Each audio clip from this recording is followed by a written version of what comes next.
The people were talking about impeaching Merrick Garland, and people were asking questions about the Hunter Biden laptop, the taxes, and why he got the sweetheart deal. And wouldn't you know it, we already got a conclusion to the submersible, and the Prigozhin insurrection only lasted a couple, let's face it, a few hours, not even a couple days. I know, let's talk about the Trump tapes, and let's leak them live on CNN. And primetime, no less. So we're going to be talking about the Trump tape. We're going to listen to it, which, by the way, I have not listened to it yet. So I will be listening to the first for the first time with you. What this means, what Trump's reaction is, and how we've got him this time, and the walls are closing in. In other news, the FBI and the Homeland Security are accused of ignoring a massive amount of intelligence that the Senate says was there. Which is really, really weird because pretty much everybody knew that it was there. So we'll be talking about that, what's happening with that, and what they do with that. Ron DeSantis tries to out-Trump Trump by coming out and saying that we should end birthright citizenship. So we'll be going over what that means, where we go with that, and what's happening there. And the Supreme Court rejects Louisiana's attempt to maintain control over their own elections, as is their right in Article 2, Section 1. It is going to be all of this and more. I was the one flying the balloons. I am Jay Edgar, and this is Contemporary.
Good evening, everybody. Welcome to Contemporary. Ladies, drink free. My name is Jay Edgar. We have got a lot to talk about here tonight because, wouldn't you know it? And like I said in the cold open, you know, we had people started talking about the bribery tapes, which we've had a ton of fun with memes about that in the chat over here.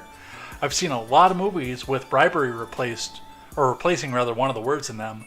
But we had the bribery report come out, and then all of a sudden we hear more and more about the release and the second indictment.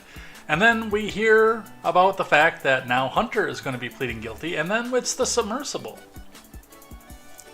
And then as soon as the submersible is over, we start talking about impeaching Garland over whistleblower reports. And the next thing you know, hey, we've got the tape from the Trump trial, which, by the way, I've been begging for, so I'm kind of happy about this, honestly, because that takes one of the mysteries away, and we will see what happens with this, how this goes, and, well, honestly, the legality of it, because I think a part of this might actually be basis to dismiss the trial, based on the inability to get any sort of a unbiased jury, which, I mean, that was already a foregone conclusion anyway, but we're going to be talking about this, what this means, where this goes, and what we do with this, plus talk about the January 6th, talk about Walt Nauta and the fact that he is being delayed on his arraignment and his trial because he can't find a lawyer, and January the 6th, and the fact that our intelligence agencies didn't see all the evidence that the rest of us saw. So lots to talk about. Lots to go over, and, well, a funny one that we have mixed in there is that Harris has scored the lowest net approval rating of any vice president in history, according to an NBC poll. So that'll be fun, too. It's going to be all this and more over on Contemporary. Before we get started, make sure you guys go check out great programming, such as The Daily Ignoramus, The Breakdown with Birkenhoff, the R-Rated Conservative, the Porch Boys. Go check out Tweets by Brit, Mr. Behavior, the No Gimmicks Podcast, Silent Caster, and Clown World Chronicles with Papa Palpatine. Go check out all that great programming as we bring you a better news and culture experience from the common man for the common man. Stop getting your news from people who hate you and who wear suits that cost more than your house. Start getting your news and your culture from people who are just like you. So go check out all that great programming. Let's get into the main news of the day. Let's get started. And we're going to start with the Dow. Let's get the live chat up so I can see what you guys are doing here. Make sure that my volume stayed up. And hey, look, I even switched over there and looks like everything disconnected and reconnected. I hope we are not having connection issues today. We'll see. All right, let's get into it. Let's start on the Dow. Let's see what we're doing. Follow along with the news that's in front of you, unless you're on Instagram, because you can't see it over on the Instagram side. Chat at your leisure. Let's figure out what's going on here and how we feel about it and where we go. All right. Let's get started. On the Dow is at 33,926.74, breaking a 6-day losing streak and ending the day up 212.03 points, or 0.2% on the day. So not a huge number. I'm sorry, not a huge gain. We still can't quite reach that 34,000 mark, and it's starting to shift back off of that. So we're pretty much staying within those little bounds that they've been holding for months and months and months on end, and it can't get any higher and it can't get any lower. So we'll see what happens with that and where that goes.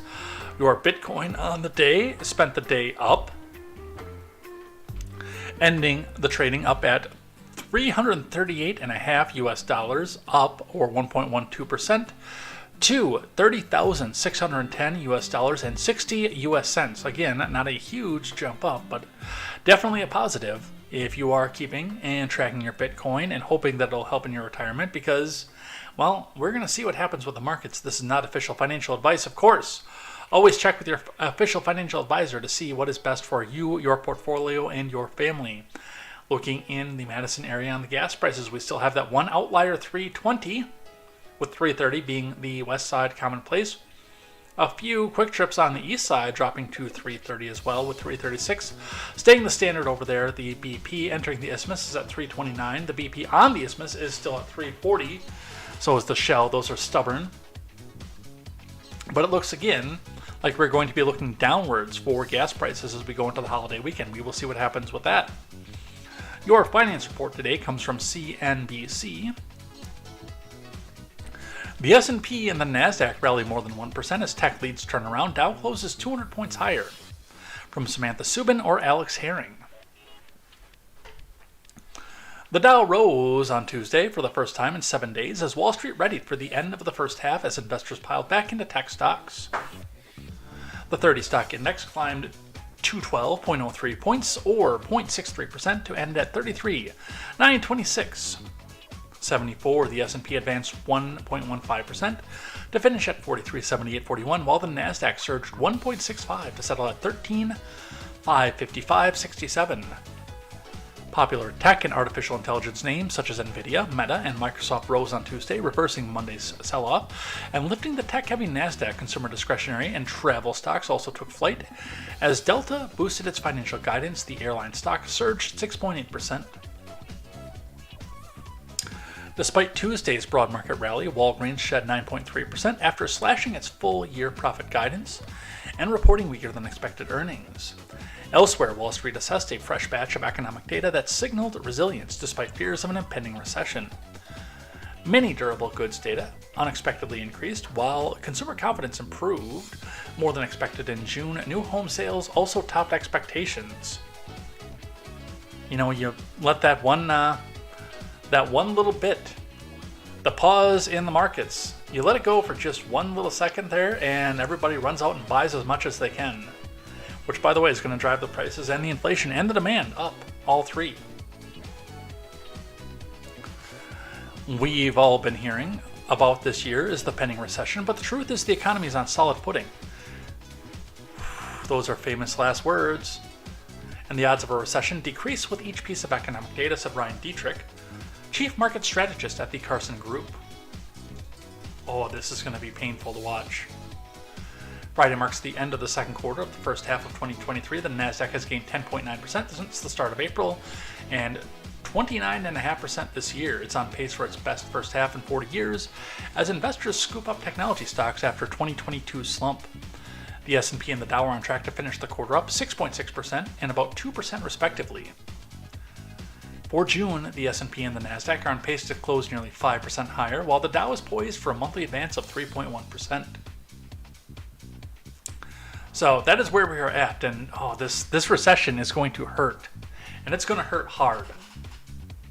And it is coming, by the way. Again, they're starting to drop some of the prices down because people are not paying for these things.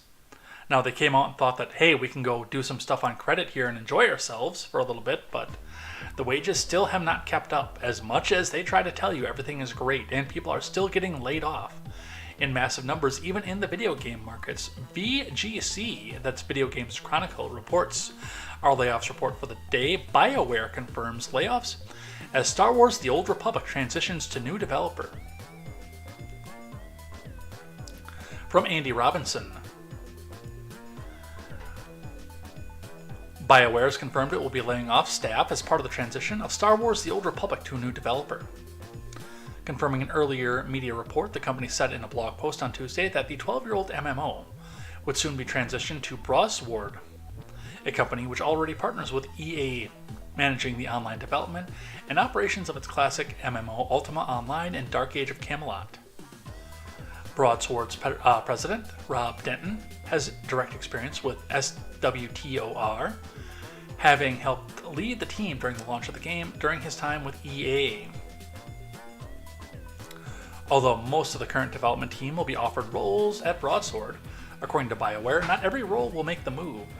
This is the hardest part of the transition, and these decisions were not made lightly, wrote BioWare GM Gary McKay. We are, of course, doing everything that we can to support the affected team members who have an opportunity to find new roles within EA. In addition, we're aware that the team members who are being asked to move to a new studio will also be adapting to change, and we will be working with Broadsword to make the transitions as comfortable as possible. In the long run, though, we are confident that this is the best decision for the game and its community. We at BioWare will miss being a part of SWTOR's story going forward, but we will also know that we'll be in very, very good hands.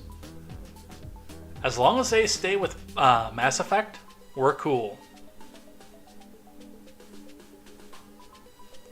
So we'll see what happens with that, where that goes, but unfortunately, this means that more people in the software realm are going to be out of a job. All right, I've got one last finance article on here for you from The Blaze today, talking a little bit about what CNBC doesn't want to talk about as far as the economy goes. From The Blaze, Karine Jean-Pierre, Token University hire, claims Americans feel better about their finances thanks to Biden, then pesky facts get in the way. From Chris Enlow, White House press secretary, world's worst press secretary, Token University hire, was fact-checked Monday after claiming Americans are more financially confident thanks to President Brandon. At the press briefing, CNN reporter Jeremy Diamond asked why the White House is boasting about Bidenomics, citing polling that shows an overwhelming majority of Americans disapprove of Biden's handling of the economy. Is there a risk that this new branding could backfire, the reporter asked. But if Diversity Hire's response is any indication, it's clear the White House does not believe its fantasy narrative will backfire.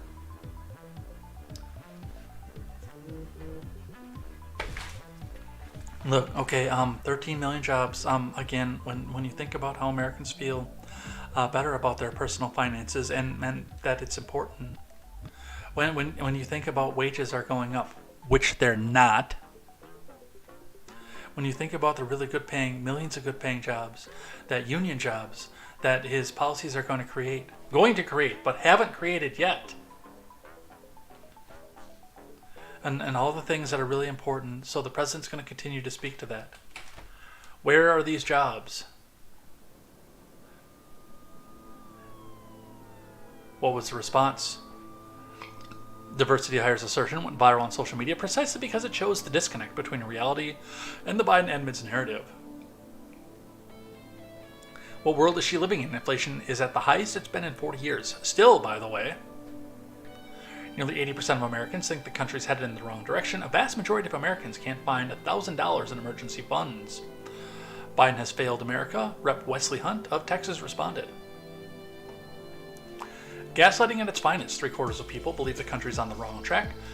Max Miller of Ohio responded. Prices have increased 15.5% and real wages have decreased 3.2%. Since Biden took office, Americans are getting crushed because of Biden's policies. Representative Guy Reschenthaler of Pennsylvania pointed out. The only people in America who feel better about their personal finances are the Biden crime family. Bob Good of Virginia quipped. Stock market is down, which, I mean, he said that on a day that it went up, but stock market is down, costs are up, rent is up, gas is up, savings are going down. I feel so much better, another person mocked.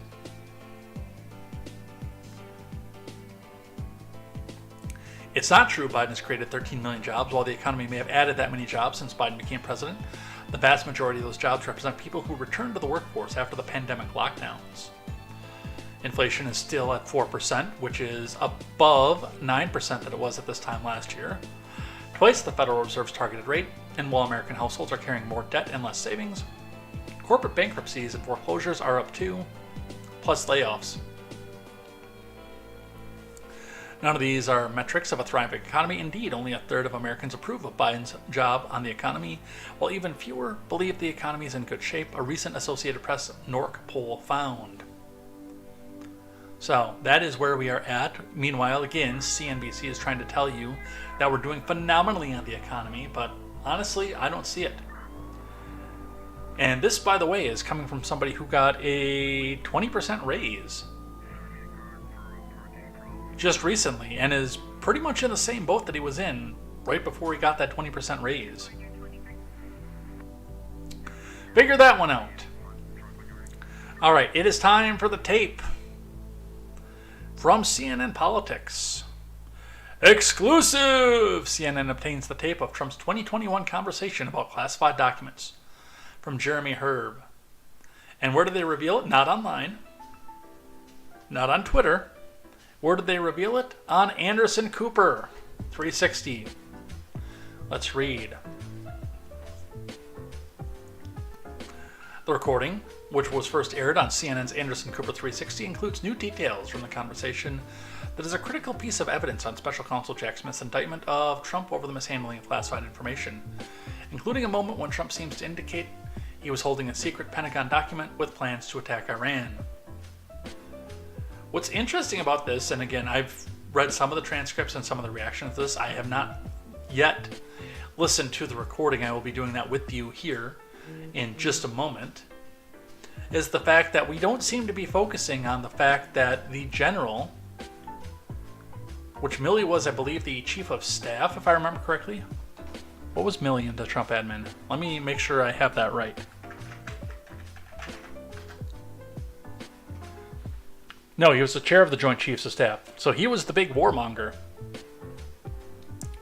So the chair of the Joint Chiefs of Staff was planning on going, if this is all true, behind the president's back. Now, as far as how this goes, and again, I haven't listened to this. I've read the transcript. The transcript does not sound like how the Donald talks, number one. So it'll be interesting to hear this. To hear how he supposedly talks in public, knowing he's being recorded, by the way.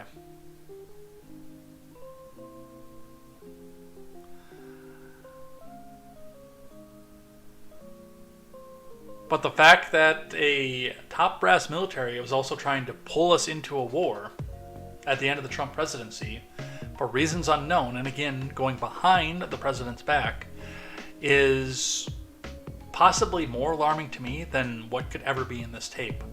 So here it is, the tape from hell. Let's listen.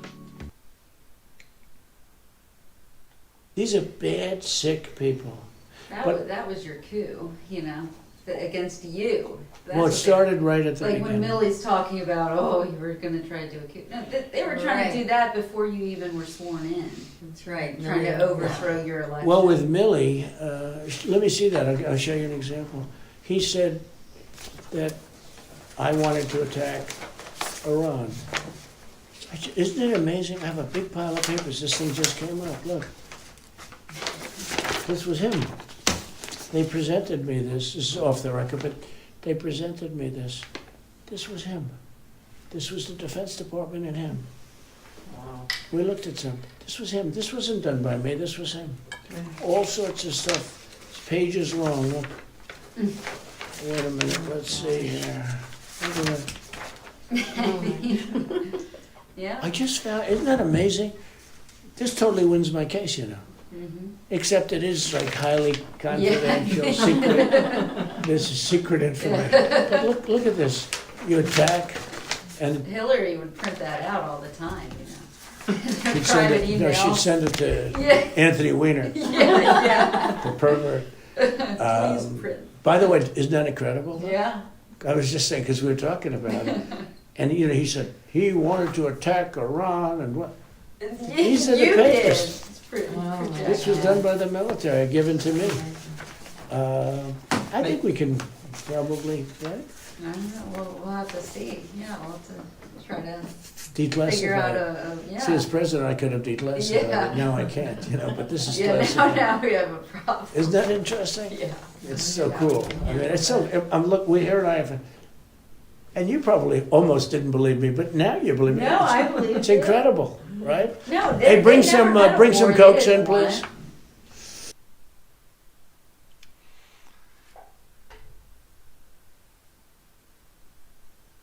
I am going to come right off and say I don't necessarily buy that there was a classified document that was there.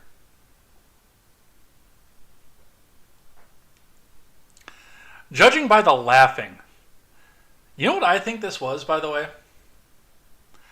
And the burden of proof on the state is going to be to produce, beyond a shadow of reasonable doubt, which document that it was that he was showing. But I honestly, given the laughter and everything else that went with this, somebody possibly drew a picture of Mark Milley naked or in some sort of compromising position. And they're sitting around laughing about this.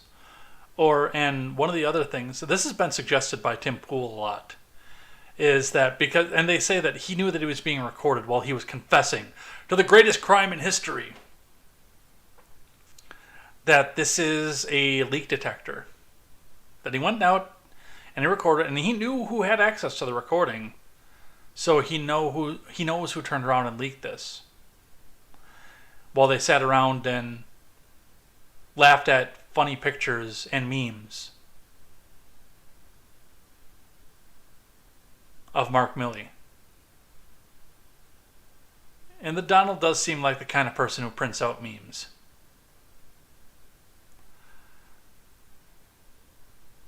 At the audio, and again, if you can take at face value when you look at this, this is a slam dunk for the prosecution. With the exception, of course, of privileged information getting out to the American public, which probably needs to be addressed at some point, and the timing of it, of course, and this actually, from what I've been seeing on Twitter, didn't catch on, except among the paid influencers.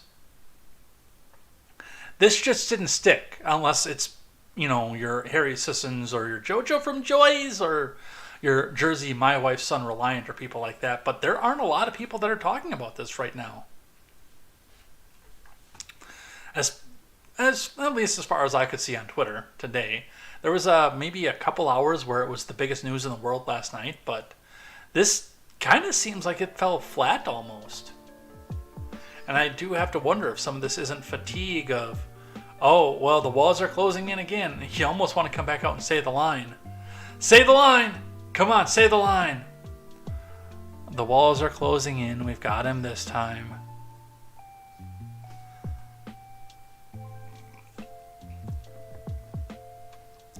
The recording, which first aired on CNN's Anderson Cooper 360, includes new details from the conversation that is a critical piece of evidence in Special Counsel Smith's indictment of Trump over the mishandling of classified information, including the moment when Trump seems to indicate that he was holding a secret Pentagon document with plans to attack Iran. Again, you're going to have a very, very steep burden of proof to prove, especially when all you have is audio, that was what was on the document.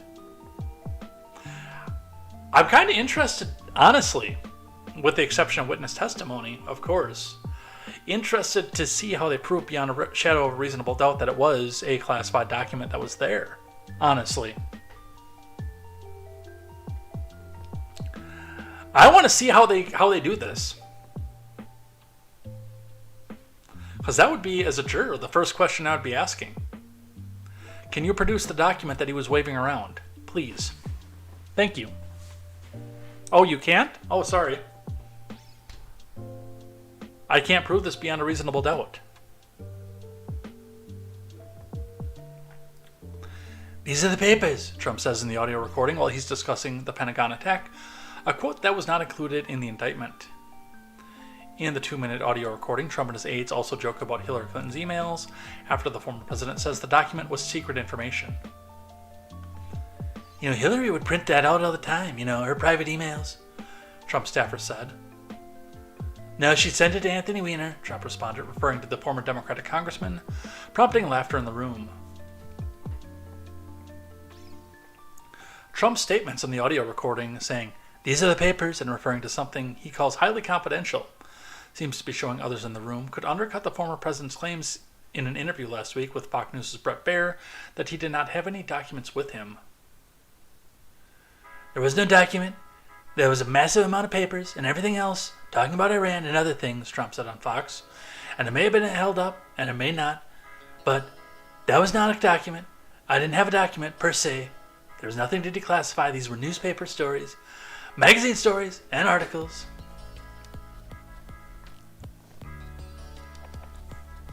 The audio recording comes from a July 2021 interview Trump gave at Bedminster for people working on the memoir of Mark Meadows, Trump's former chief of staff. The special counsel's indictment alleges that those in attendance, a writer, a publisher, and 2 of Trump's staff members, were shown classified information about the plan of attack on Iran. So if they were doing an interview for this, why is there no video? This makes me curious. Why is there no video? Because in anything that journalists do at this point, they put video to it. I mean, it's not 1960 anymore.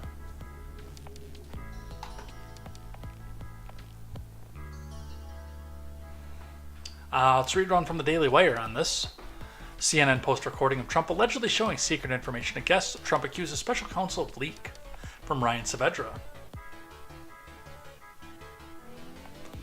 CNN has posted the recording that federal prosecutors included in their indictment of the former president earlier this month, in which he apparently shows secret information to a writer and a publisher. CNN, which previously reported on the transcript of the recording, obtained the actual audio in which Trump is heard telling the pair during an interview he knew that he was being recorded, that he was showing them secret information that he did not declassify as president. In the recording, Trump is heard shuffling through papers and then pointing to what he said was a plan of attack on Iran, and says, "Chairman of the Joint Chiefs, General Mark Milley, gave it to him. Except it's like highly confidential. Secret. This is secret information. This was done by the military and given to me. See, as president, I could have declassified it. Now I can't, and it's still a secret." Trump responded to the release of the tape by claiming that special counsel Jack Smith leaked it, but he did not deny the tape's authenticity. The deranged special prosecutor, Jack Smith, working in conjunction with the DOJ and FBI, illegally leaked and spun a tape and transcript of me, which is actually an exoneration rather than what they would have you believe. The continuing witch hunt is another election interference scam. They're cheaters and thugs. The former president told Fox News' Bret Baier last week that he did not show classified documents to individuals without security clearances, despite his claim on the recording. Look, it wasn't a document. I had lots of paper. I had copies. Newspaper articles. I had copies of magazines.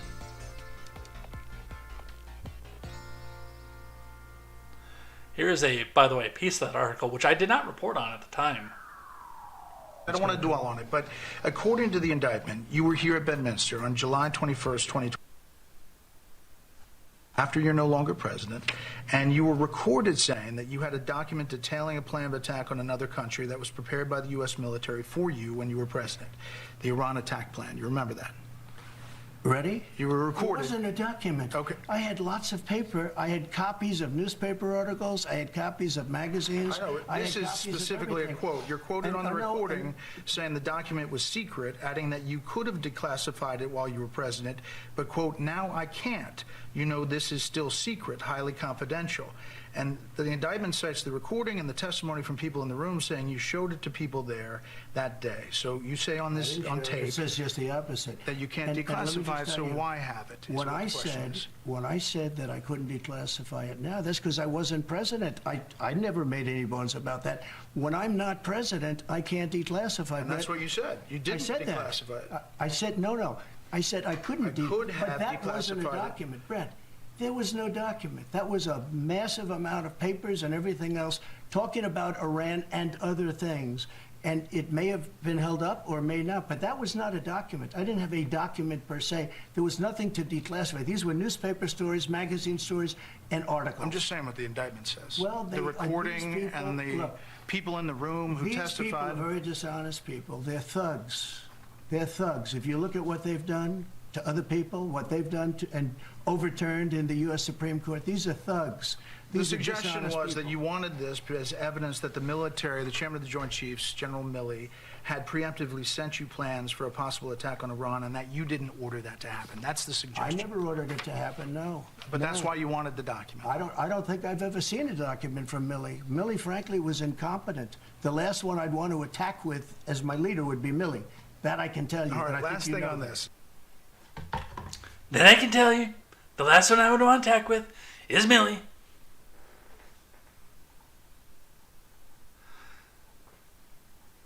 Well, we'll see what happens here. Let's go to Business Insider. Trump says he's unconcerned about other damaging tapes because I don't do things wrong. That is a little bit sacrilegious to say, but to each their own. From Brent D. Griffiths. Former President Trump boasted on Tuesday that he's unconcerned about potentially more damaging tapes coming to light after the leak of a recording that undermines his defense for having classified documents in his possession. I don't know of any recordings that we should be concerned with because I don't do things wrong. I do things right, Trump told Fox News. I'm a legitimate person. On Monday night, CNN aired an audio tape in which Trump seemed to clearly identify that he kept classified papers after leaving office. The episode is one of the central pieces of evidence in Special Counsel Smith's indictment. These are the papers. Trump has pled guilty to the charges, so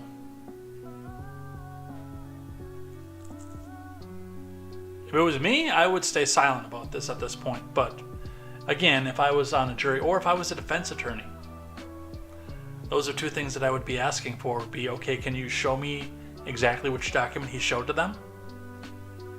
Oh, you can't? Why not? You're basing your entire case on this. Why can't you show me which document this was? Former prosecutor on new Trump tape. This is game over. Oh, he said the line. He said the line. Walls are closing in. I got him this time. 2 more weeks balloon on. From Jared Gons. Andrew Weissman. Why does that name sound familiar? I know who that is. I just can't put the corrupted office to it.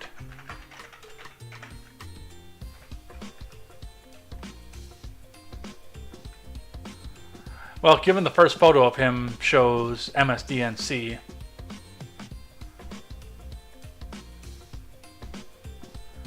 Let's go to the place that's good enough for term papers, Wikipedia.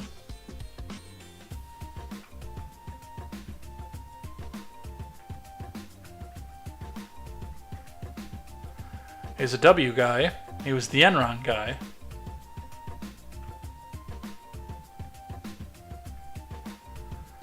And he was one of the...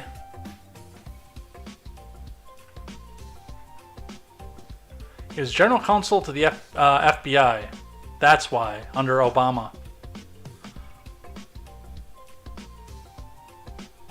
Okay. Alright, former federal prosecutor Andrew Weissman says this is game over for former President Trump in the classified and sensitive documents case against him after the release of the tape that appears to show Trump discussing documents he had in his possession. Weissman told MSDNC's Lawrence O'Donnell on Monday that the public should remember that prosecutors for Special Counsel Jack Smith, who's overseeing the investigation, have had the tape of Trump discussing documents he did not declassify before it was publicized.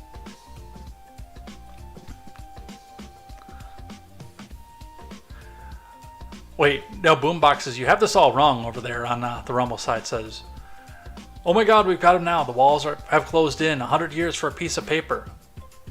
100 years for a piece of paper that we cannot produce.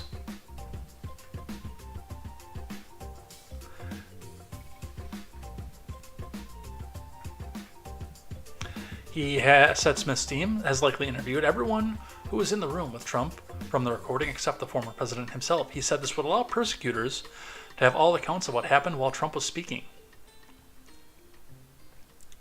And so the big picture here, I think, for people is this is game over. If you're following the facts and the law, Weissman said. CNN was the first to publicly release the recordings of Trump discussing the classified documents. During a July 2021 meeting at his golf club in Bedminster, the conversation had been described as the indictment filed against Trump earlier this month. The discussion had happened during an interview with an author and a book publisher who were working on a memoir for former White House Chief of Staff Mark Meadows. According to the indictment, 2 Trump staffers were also present. Walls are closing in. They got him this time.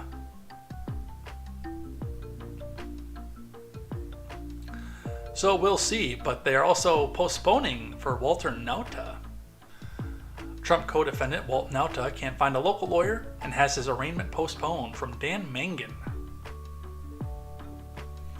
Trump aide Walt Nauta has been unable to find a local Florida lawyer to represent him in the criminal case against him and the former president over the retention of classified government documents.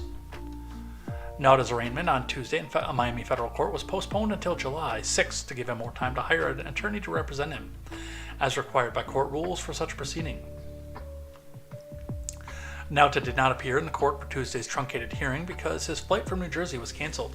His out-of-state lawyer, Stan Woodward, told Magistrate Judge Edwin Torres, according to a court filing. Woodward, whose legal practice is based in D.C., declined to comment when asked by CNBC why his client has not yet hired a Florida attorney. Nauta's inability to hire a Florida lawyer echoes Trump's own initial difficulty finding attorneys to represent him in the case after both men were indicted earlier this month on charges related to retaining classified documents at Trump's residence in Palm Beach and allegedly hiding them from federal officials.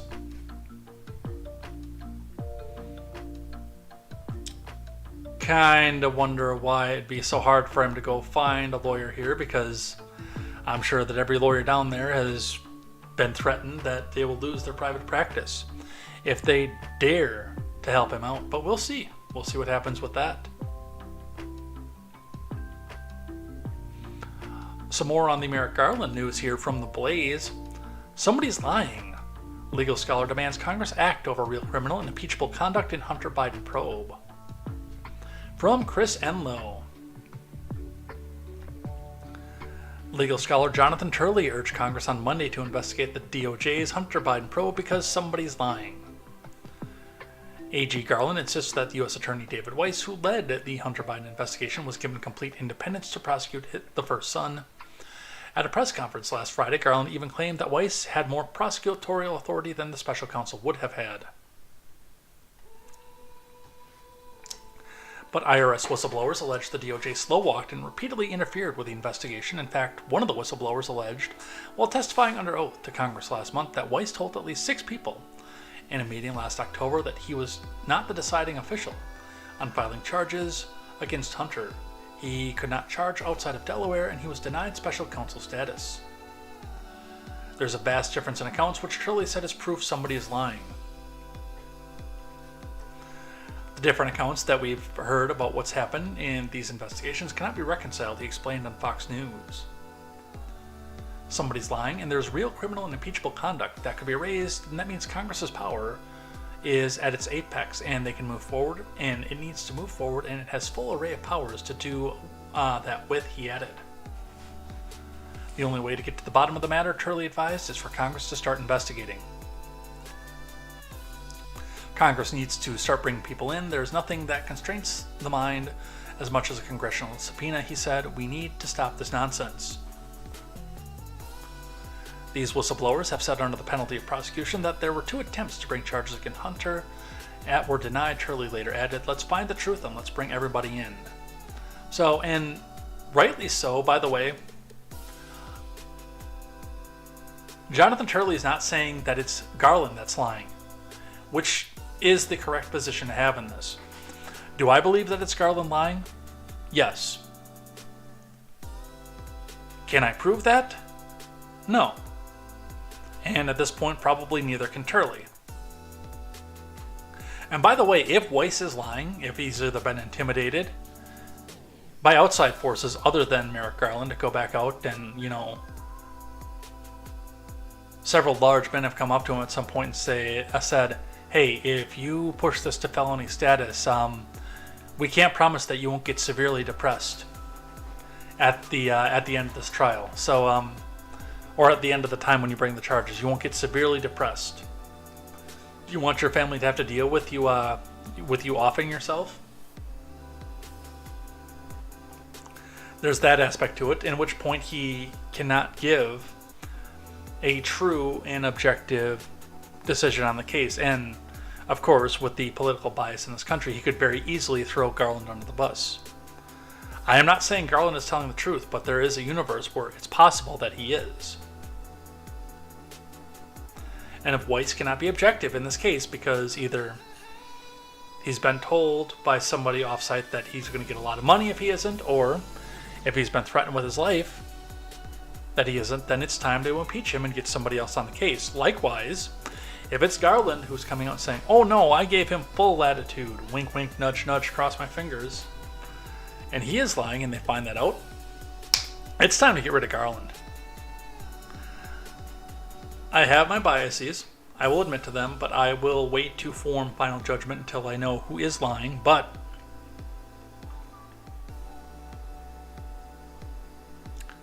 what is things that don't hang themselves? Picture frames, lighting fixtures, and Jeffrey Epstein.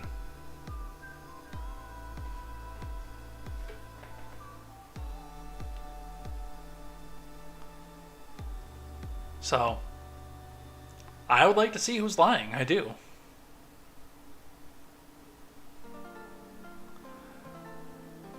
Let's talk from the Associated Press. With their black background, because they're really serious this time. Massive amount of intelligence before January 6th, Senate report says.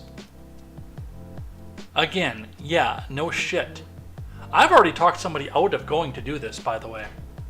Well, I already had. Let me rephrase that. That position you guys see me have on Twitter all the time of, don't do it, it's a trap. There are federal agents waiting to kill you.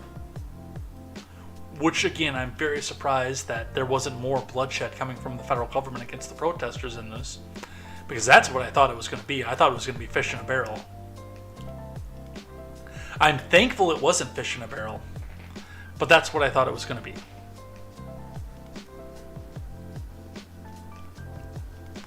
From Mary Claire Jalonek. The FBI and the Director of Homeland Security downplayed or ignored a massive amount of intelligence information ahead of the January 6, 2021 Selfie Fest on the U.S. Capitol, according to the chairman of the Senate panel that on Tuesday released a new report on intelligence failures ahead of the Selfie Fest. The report details how the agencies failed to recognize and warn of the potential for violence as some of then-President Trump's supporters openly planned the siege in messages and forums online, and in break rooms, in dealerships.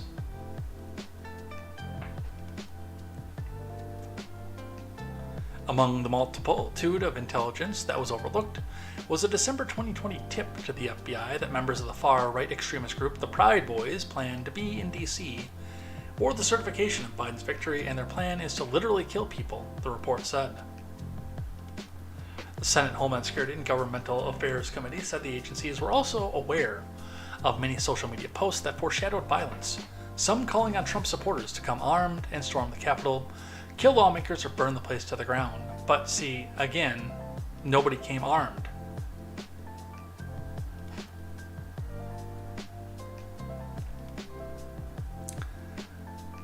Gary Peters, the Democratic chairman of the Homeland Panel, said the breakdown was largely a failure of imagination to see the threats that the Capitol could be breached as credible.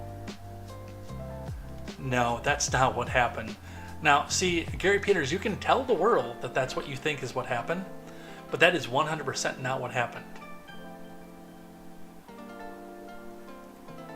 Echoing the findings of the September 11th Commission about intelligence failures ahead of the 2001 terrorist attack. The report by the panel's majority staff says the intelligence community has not entirely recalibrated to focus on the threats of domestic rather than international terrorism, and government intelligence leaders failed to sound the alarm, in part because they could not conceive that the U.S. Capitol building would be overrun by rioters.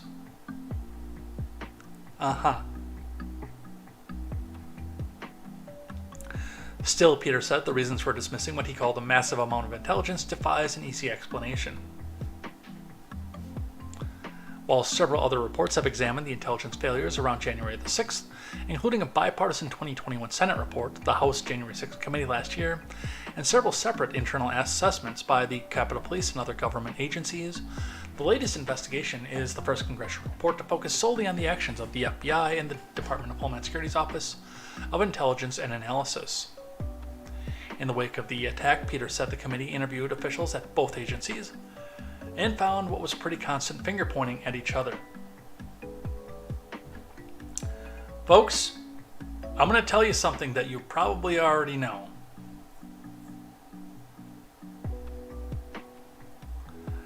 The federal government wanted January 6th to happen because it is a broad excuse to persecute political enemies that they have already angered.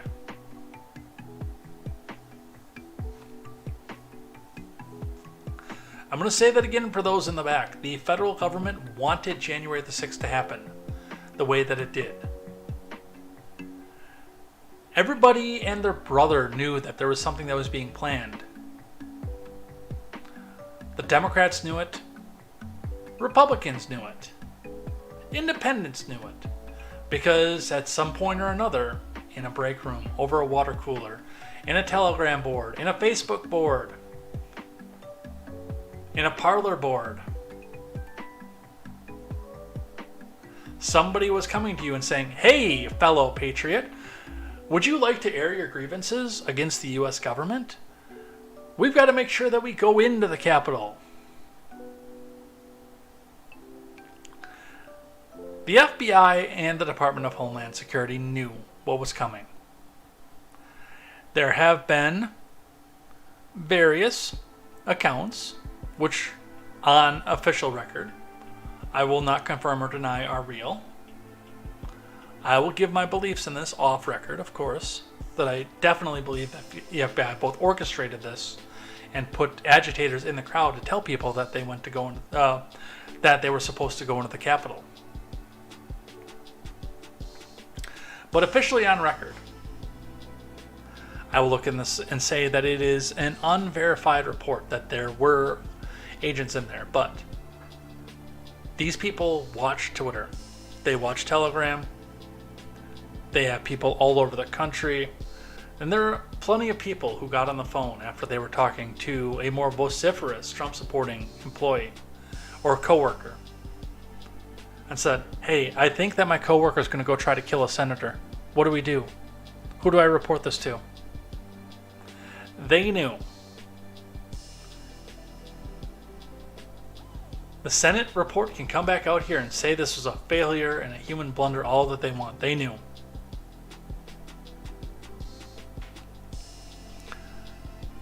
And the fact that they have been able to use this so effortlessly since then.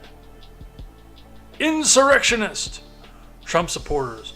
Storm the Capitol! You agree with them? You must be an insurrectionist. You must be a domestic terrorist if you're a Trump supporter. And all the other bullshit that has been spread about people who just wanted to have their grievances heard. Because somebody told them, or they saw a bunch of people running in, that going into the Capitol was a good idea. And all that I can see here is a massive load of bullshit. I understand the concept of never let a good tragedy go to waste. I have been criticizing the Bush administration for it since I was old enough to be civically active and understand what was going on. But to say that you didn't know that people were planning on going into the Capitol, when I had a less intelligence coworker come up to me and say, "Oh yeah, what do you think about the fact that Trump here, it looks like he lost and they stopped accounting? Well, they better come back here and look at us again, otherwise we're going to go up to that Capitol and we're going to let them know how we feel." You hear me? To which, and I remind you that my reply was, "Bob, if you go down there, you'll become deceased. The FBI and the National Guard will be waiting there to kill you." And again, to this point, I thank the Lord that there was not more bloodshed, especially given the fact that one of my best friends was there. One of my favorite human beings in the world was there and got into the rotunda with a cell phone in each hand. I would have been beside myself if something would have happened to him, honestly. Absolutely beside myself. But this was not a failure.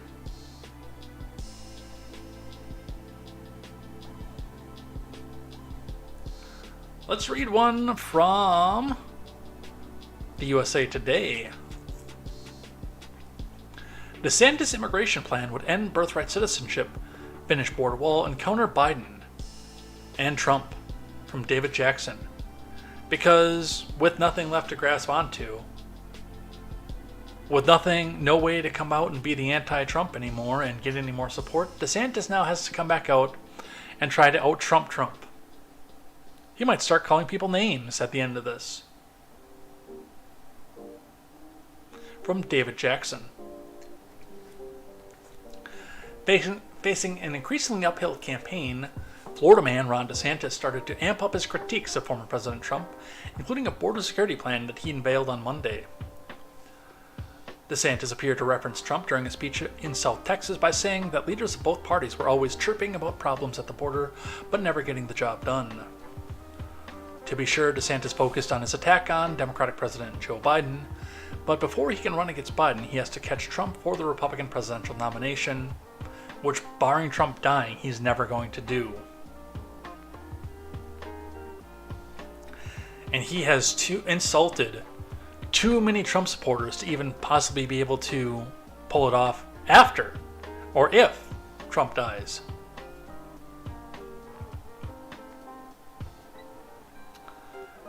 Ron, listen to me. One of your aides, or Wiz Political, my friend from the other side of the state, who is all in on DeSantis, if any of you guys are listening, rein your people in. Remember, you still need these Trump supporters, many of whom, if not most of whom, were former Democrats, to try to push your candidate over the edge. Stop insulting them, you morons! I understand that you don't like Trump because he got married a couple times and he's not Christian enough and he didn't do this and he's criminally charged and all the other bullshit that you push at him. And you can express those feelings, but don't do it by insulting. And Trump supporters, I will remind you again, you are not off the hook in this. Stop insulting the DeSantis people. Because you need them to win too.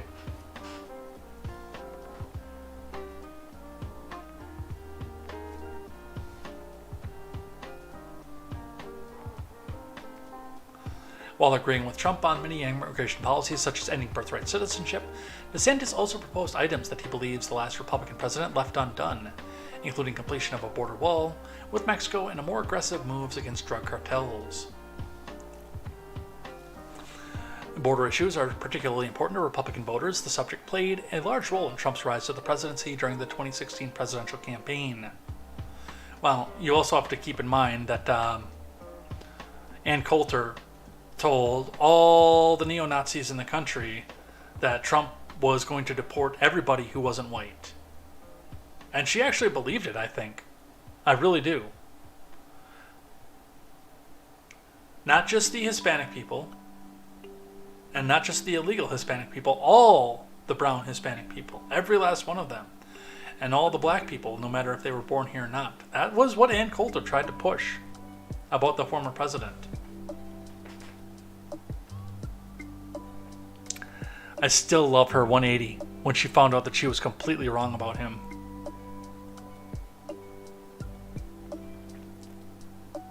Meanwhile, everybody else in God's green earth knew that she was wrong about him.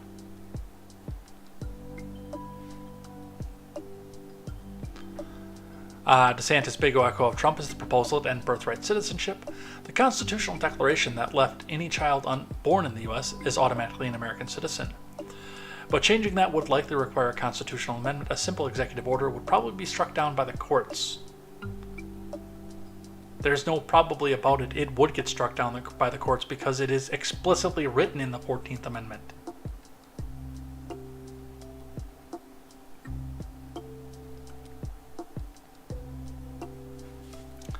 Some of DeSantis' other proposals, including a plan to send more U.S. troops to Mexico to fight drug cartels, would require cooperation with other countries, at which, by the way, Mexico is going to tell you to go and F yourself.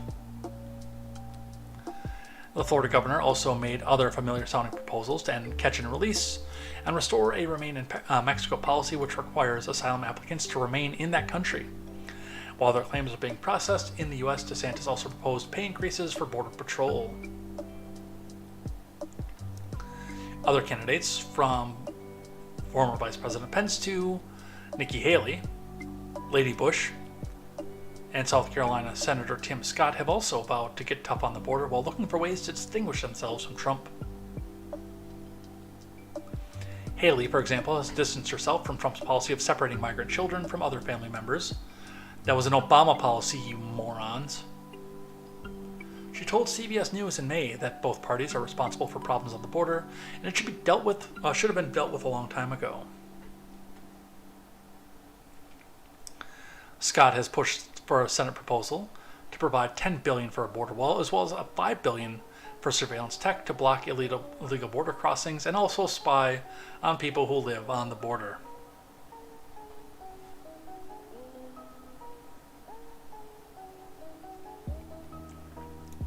On birthright citizenship, I gotta say that I'm not 100% a fan of it either, but it's also, and I look at this through what I would rather see for policy, but also what is constitutional and what can be used legally as well. And one of the hard parts with ending birthright citizenship is finding another concrete point to say this is a U.S. citizen.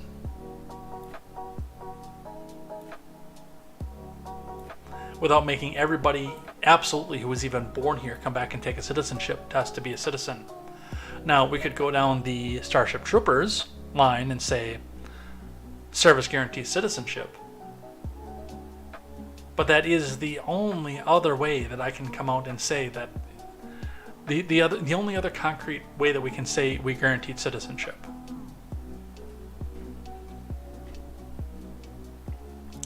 I would love to find a way to end people coming over here for birth tours, to make sure that they've got, as we called them when I was younger, and I don't know if this is going to get me shut down on YouTube or not, the anchor babies.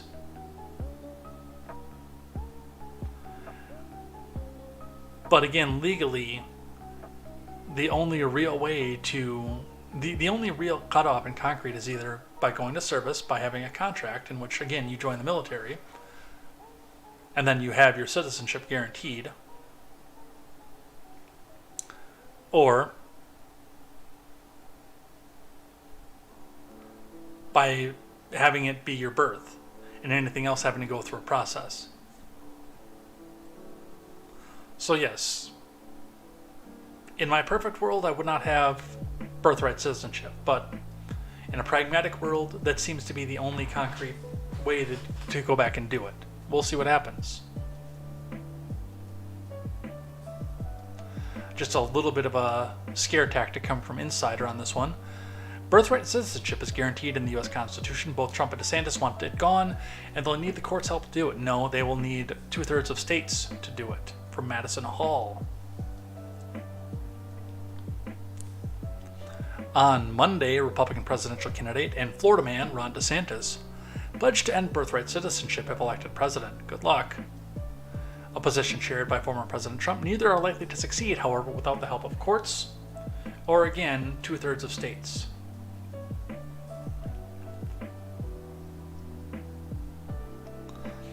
At a press conference in Texas, DeSantis said that he would take action to end the idea that children of illegal aliens are entitled to birthright citizenship if they are born in the U.S. While president, Trump promised to end birthright citizenship for children of undocumented immigrants via executive order, which he can't do, though he never followed through with the promise because the person whose job it was to tell Trump that that wasn't constitutional, which Elaine and I, again, back on the Red Ned Show days, both joked and agreed that that person probably smoked. But the person whose job it was to tell Trump no probably came out and said, you can't do that by executive order. That's not going to fly. DeSantis, however, did not detail how exactly he planned to address the issue and simply said it would be up to the courts and Congress. Oh look, dangling the prize of citizenship to the future offspring of illegal immigrants is a major driver of illegal immigration, DeSantis said. It's also inconsistent with the original understanding of the 14th Amendment, and we will force the courts and Congress to finally address this failed policy. As granted by the 14th Amendment, which was ratified in 1868, anybody born in the U.S. is guaranteed citizenship. The right was affirmed 30 years later by the Supreme Court, which ruled that Wong Kim Ark was legally an American citizen after being born in the U.S., despite having Chinese-born parents who were barred from becoming citizens due to the China Exclusion Act.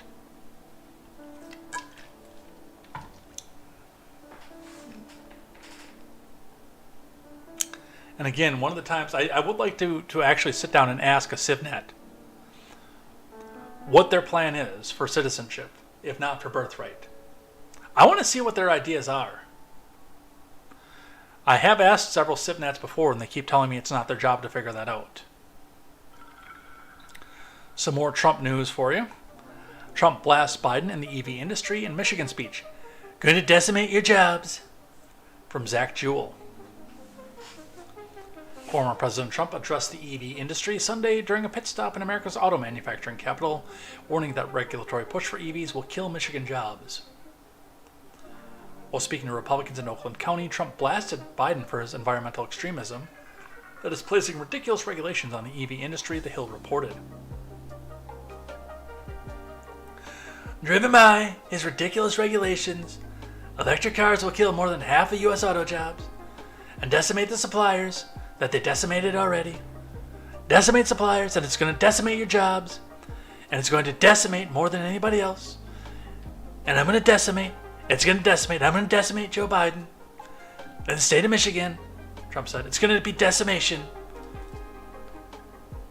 Did somebody pay Trump to see how many times he could say decimate in a speech? It's going to be at a level that people can't even imagine. The state of Michigan is going to be decimation.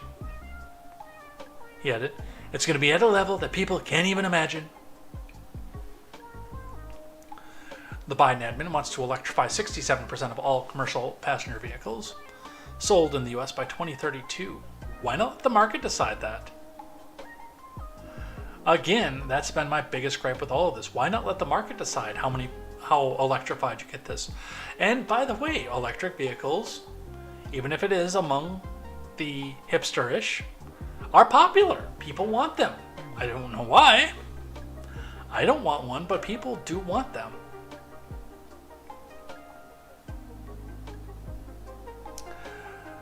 Your donors will get sales on EVs. if you just let the market decide, and they'll go back and line that into your pockets. You will get rich off EVs, I promise you, government officials. Maybe not as rich as if you mandate them all for people, but you will get that corporate pocket lining. I promise you. The White House released a fact sheet announcing investments in the car industry intending to boost EV purchases to make up half of all new vehicle sales by 2030.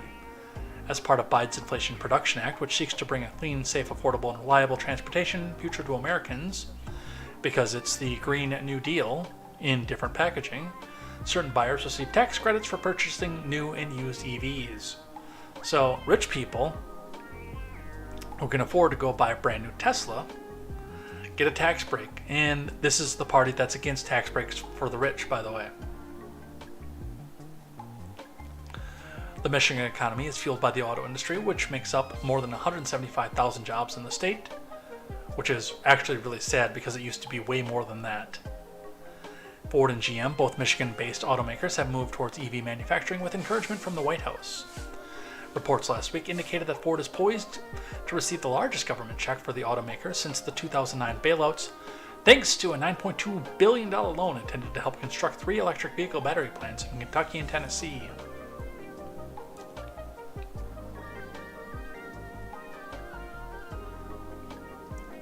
Earlier this year, Michigan lawmakers cleared a deal for the state to partially fund the construction of an EV battery plant factory with ties to the Chinese Communist Party.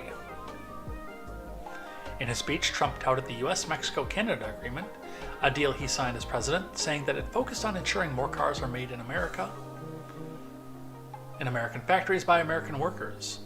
The former president then told the crowd gathered in Michigan that Democrats led by Biden want every car to be all electric. Except, you don't make all electric cars too much, Trump said. You know who does? China. So, and again, the EV argument, go the fuck away. The EV argument is one, again, that the free market should decide. And there is a market for EVs.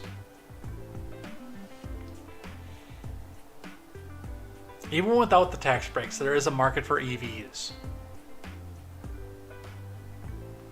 Hell, the Prius sold forever. And even other hybrids were able to pop up because of it. So you can't tell me that there isn't a market for it. But they'll continue to come out here and try to tell you that there isn't. Yes, commie batteries, says Mogwai.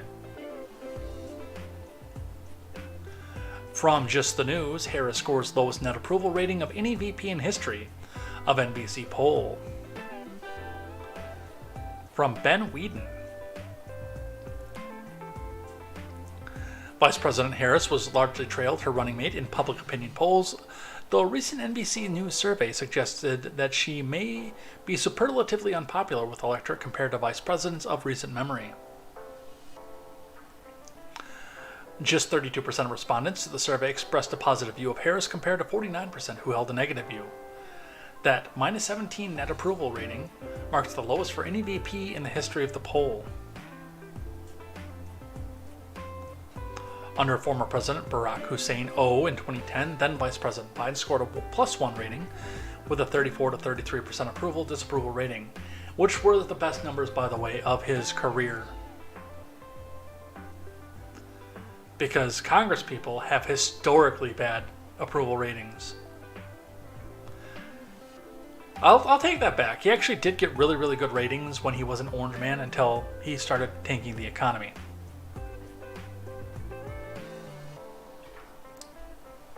Mike Pence in 2019 earned a -4, 34 to 38%, while Richard Cheney in 2003 enjoyed a +23. How? Were people afraid that he was going to shoot them on a hunting trip if they voted negatively about him? How the hell did Dick Cheney get a +24? Al Gore, actual block of wood, scored well in 95 with a +15.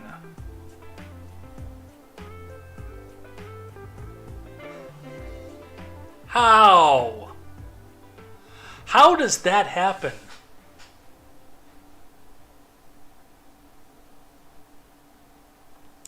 Harris has remained largely out of the media spotlight since assuming the vice presidency.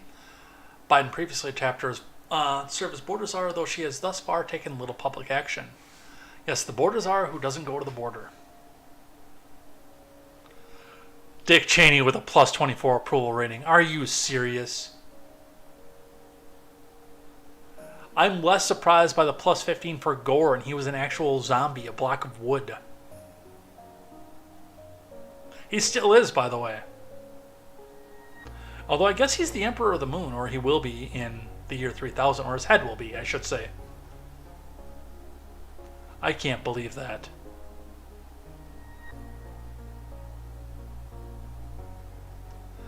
That actually blew my mind.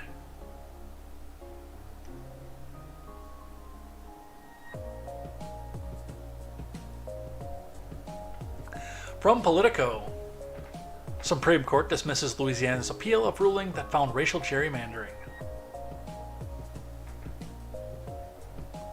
From Zach Montellaro, the Supreme Court on Monday restored a federal court's ruling that Louisiana's congressional lines likely diluted the power of black voters in the state, an immediate reverberation of the High Court's recent decision that affirmed a key piece of the Voting Rights Act. Litigation over the map will now continue in a lower court. Last summer, the Supreme Court agreed to hear Louisiana's appeal after a district judge ruled the state's congressional lines likely diluted the power of black voters in the state. The Supreme Court also imposed a stay of the judge's order while the justices weighed a similar redistricting case in Alabama. But on Monday, the Supreme Court reversed course, lifting its stay and dismissing a decision to hear the Louisiana appeal, saying it took the case prematurely. The court's decision on Monday is the first big domino to fall after the court issued its decision in the Alabama case Allen versus Milligan.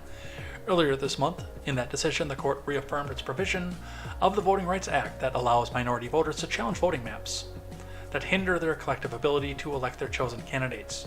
This is, by the way, the wrong decision.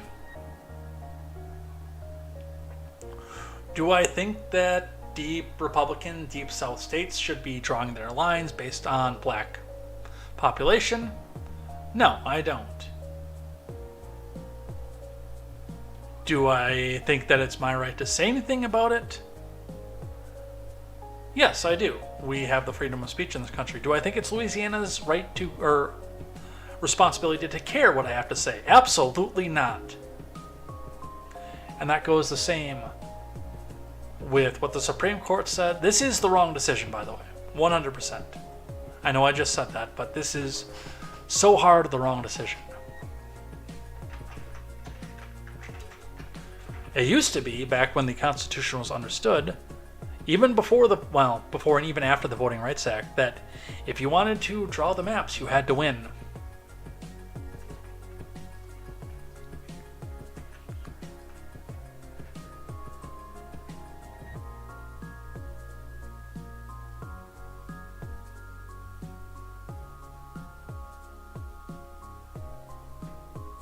I think I have the wrong article. Was it Article 1, Section 2? Do I have it backwards?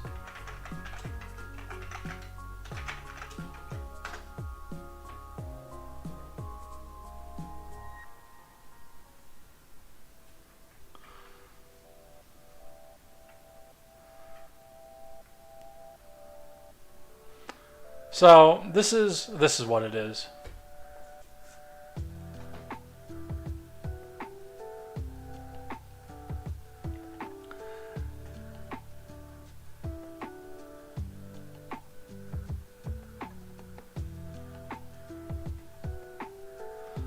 One of the more simple lines in the Constitution.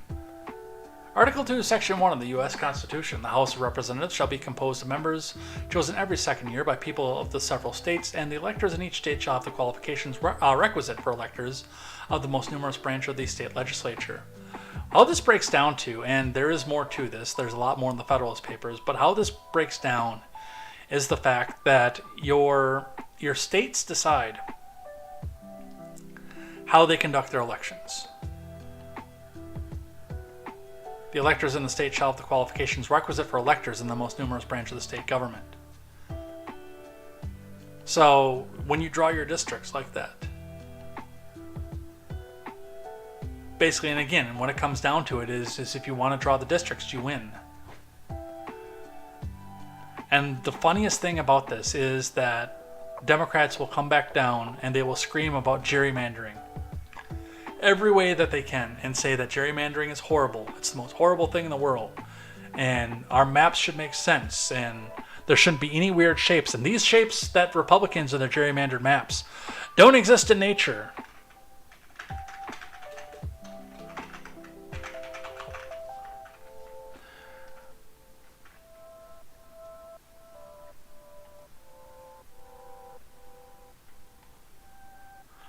Folks, I give you the Illinois congressional map. This, by the way, is one district. But shapes like this don't occur in nature. And then we've got another guaranteed Democrat district that stretches from Champaign, hits Springfield, and goes down to St. Louis. So 3 of the more liberal areas in downstate New York. Populous enough that they take this little sliver of land while diluting the power of this entire district, which is much, much more sparsely populated. And by the way, getting just outside of Dubuque, in with the outskirts of Rockford, and then Peoria and Bloomington to make this a lean blue district, where this was actually typically a pretty solid red district when it stretched from here down to here. Basically going all around Chicago.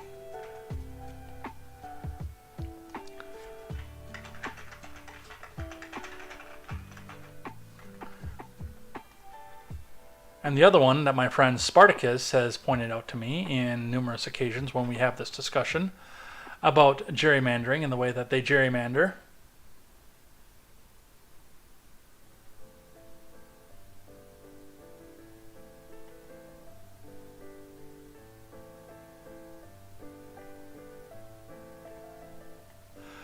This is Maryland's congressional map, with all those shapes that occur in nature. Deep, deep blue Maryland, completely exempt from gerrymandering.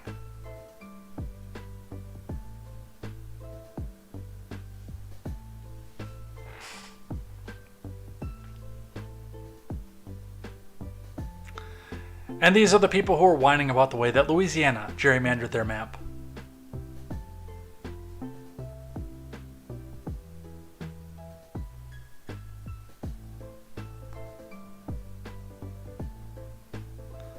We've got some more balloon news.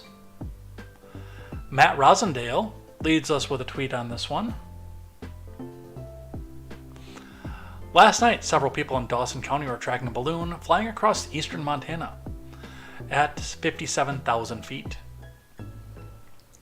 I contacted the Department of Defense and was informed that they are aware, but due to the size of the balloon and the low probability that it's conducting surveillance, they will not be investigating. Weird! If the spy balloon in February taught us anything, it's that Montanans are vigilant and they want to know what is flying over our state and will expose the Biden admin for not protecting us.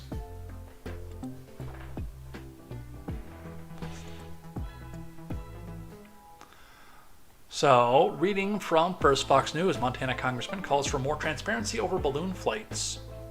From Louis Cassiano. We're actually getting out of here, finishing up at a pretty quick time. Which is good because we've got that smoke and our air quality is crap around here. And again, because of the fact that the air conditioner is very loud in this little closet, I have that off right now.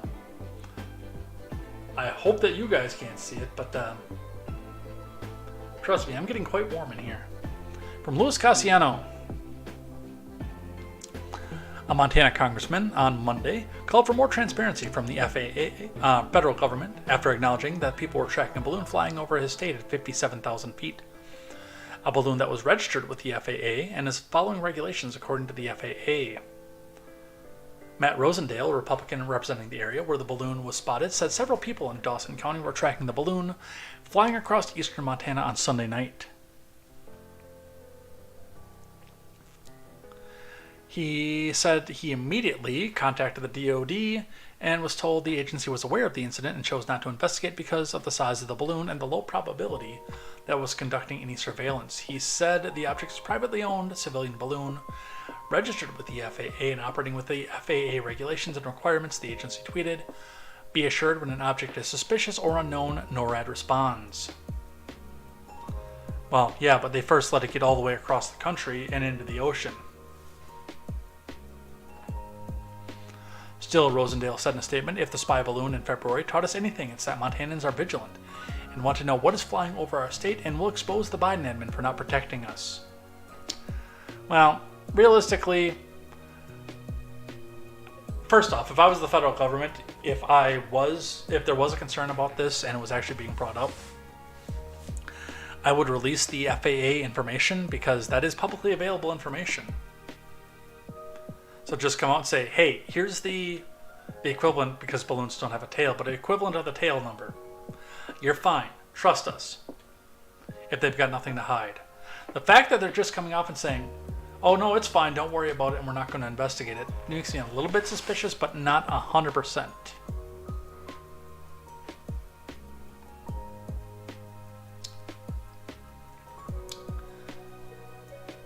So, they have that to look forward to. I don't use the Russian Times almost ever, but I wanted to talk about this for just a sec. Now, this is a propaganda piece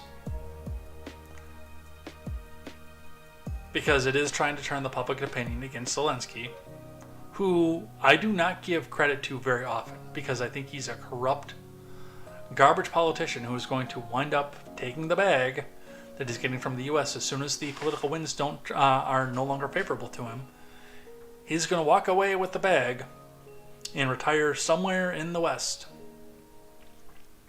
in a private mansion and live off billions of dollars for the rest of his life. But RT says Zelensky prepares ground to delay presidential election. I'm starting to talk like Biden here, man. Come on. Ukraine will not be able to organize elections so long as martial law is in effect, Vladimir Zelensky told British state broadcaster BBC in an interview on Friday. His original 5-year term is set to expire in May of 2024. In accordance with law, elections need to happen in a time of peace, when there is no fighting, Zelensky told the BBC when asked if there would be a presidential election next year. Ukrainian laws mandate a parliamentary election no later than October 29th this year. For that to actually happen, Kiev would need to end martial law, so the 60-day campaign could begin on August 28th, according to Rodion Miroshnik, former ambassador of Luhansk People's Republic in Moscow. Elections for president would need to happen by March 2024, Miroshnik told TASS. Zelensky announced martial law on February 24, 2022, and has been extending it over and over ever since then. The most recent 90-day extension was announced on May 20th of this year and is due to expire on August 18th. While acknowledging that elections were not allowed under martial law, President of the Parliamentary Assembly of the Council of Europe urged Ukraine in May to start preparing a vote as soon as possible. Look, I don't like this any more than anybody else does. And the fact that he's doing this by martial law and not conducting the election tells me that he's probably scared of losing power. However, one thing that I will point out is that if we are in a wartime state in our country, if we're at war, traditionally, no matter how unpopular the president is, Bush, we don't elect a new president. Roosevelt was another big example of this, by the way. Franklin, not Teddy.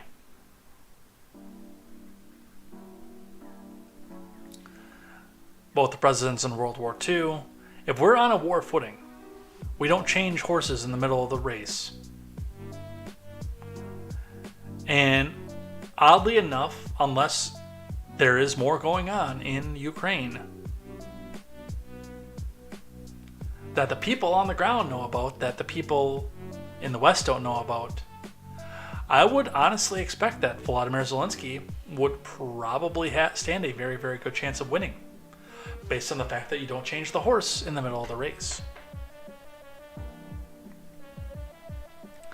But if he's coming out to suspend this, that does make me ask questions. It's not completely unprecedented.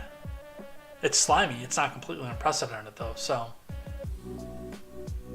I take this with a grain of salt. I don't like it by any stretch of the imagination. But it's also not 100% uncommon. It's like the debates for the Democrat or for the DNC and the fact that Biden won't participate in them. That everybody else can come together and have a debate, but Biden won't come and participate. I don't like it, but it's not unprecedented.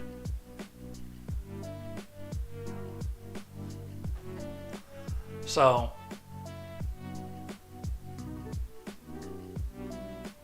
that's what I have for that.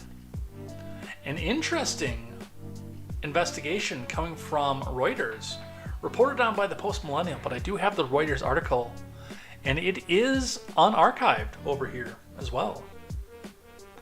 But from the Post Millennial, Reuters investigation reveals every living president is a descendant of slaveholders except for Trump. Carter, which I am shocked that Carter is still alive, by the way. They were telling us that he only had weeks not that long ago. Well, actually, quite a bit of time ago.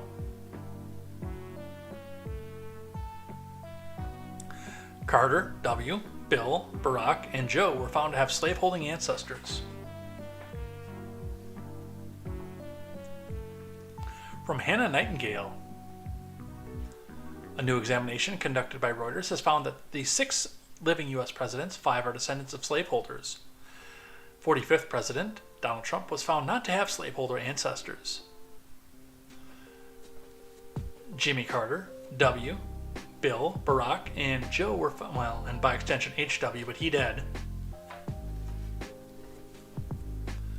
were found to have slaveholding ancestors. Obama's ancestors who enslaved others were through his mother's side.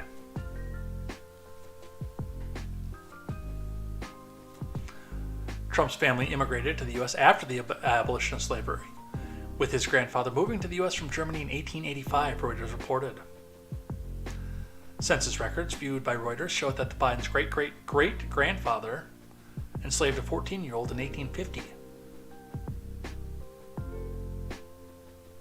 Yeah, Biden was probably alive for that, and he was probably about that age in 1850. Politico found that another third great-grandfather, Jesse Robinette, enslaved people in Maryland's Allegheny County according to 1800 census. The examination also found that Supreme Court Justices Amy Coney Barrett and Neil Gorsuch, 11 governors, and 100 legislators from the 117th Congress are descendants of slaveholders. Lawmakers who descended from slaves include Republican Senators Mitch McConnell, Linda Graham, Tom Cotton, James Lankford, as well as Democrats Elizabeth Warren. That's hilarious, by the way. Tammy Duckworth, Janine Shaheen, and Maggie Hassan. So, and if you don't believe me, here is the Reuters article. Among America's political elite, Reuters found that 5 living presidents, 2 Supreme Court justices, 11 governors, 100 legislators descended from ancestors who enslaved black people.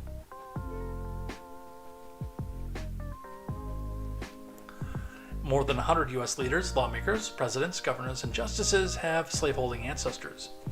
A Reuters examination found few are willing to talk about their ties to America's original sin. A chiseled block of sandstone in the U.S. Capitol's Visitor Center serves as the reminder that the home of the nation's Congress was built in part by enslaved black people. A bronze plaque says the stone, originally part of the building's exterior, commemorates the important role in the building of the Capitol. Many lawmakers need to look no further than their own family history to find a much more personal connection to slavery in America. I wonder what we would find, by the way, if we look through Representative Omar and Representative Tlaib's family history. Just out of curiosity. I know that wouldn't be in America, but still.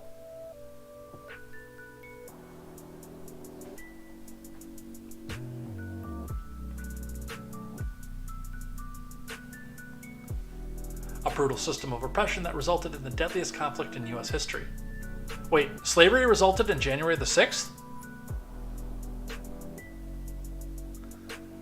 In reaching the genealogies of America's political elite, a Reuters examination found that a fifth of the nation's congressmen, living presidents, Supreme Court justices, and governors are direct descendants of ancestors who enslaved black people.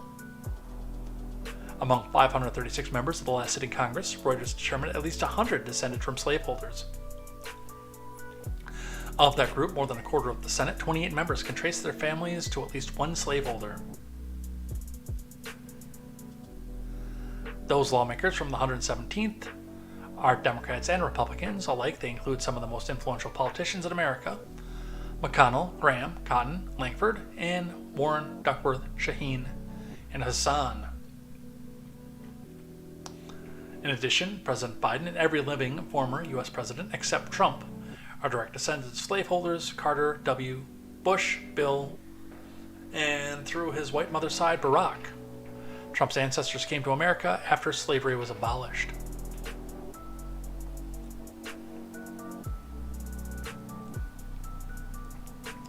So, interesting.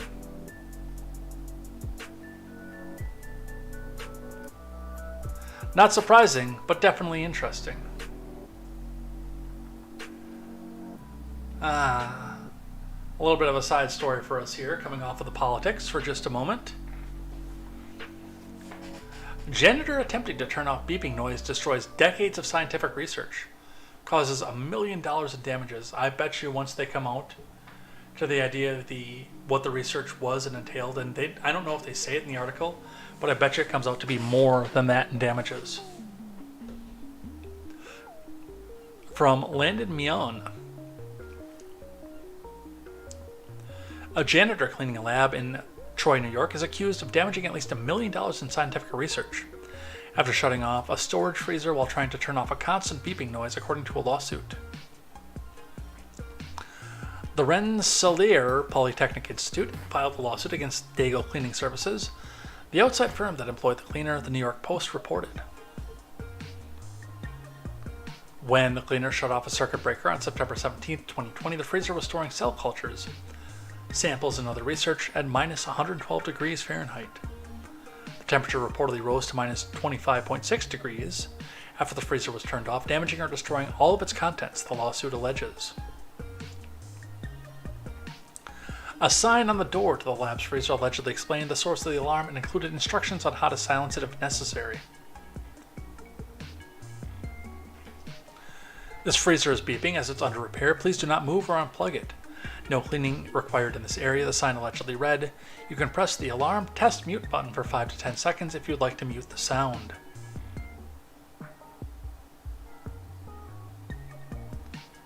RPI's attorney, Michael Ginsberg of the law firm Pattinson, Sampson, Ginsberg, and Griffin, told the Times Union in Albany that it will take an estimated $1 million to recreate the research on photosynthesis. Plus, by the way, another 10 years. People's behavior and negligence caused all this. Unfortunately, they wiped out 25 years of research, Ginsberg told the outlet. Okay, 25 years. And how many man hours, by the way, does that equate to? That's got to be well more than $1 million. Professor K.V. Lakshmi's lab is located in the research center, where her materials were stored in the freezer at a temperature of minus 112 Fahrenheit. Alarms were set to go off at minus 108.4 and minus 115.6. As a swing above or below, the numbers could damage or destroy the samples.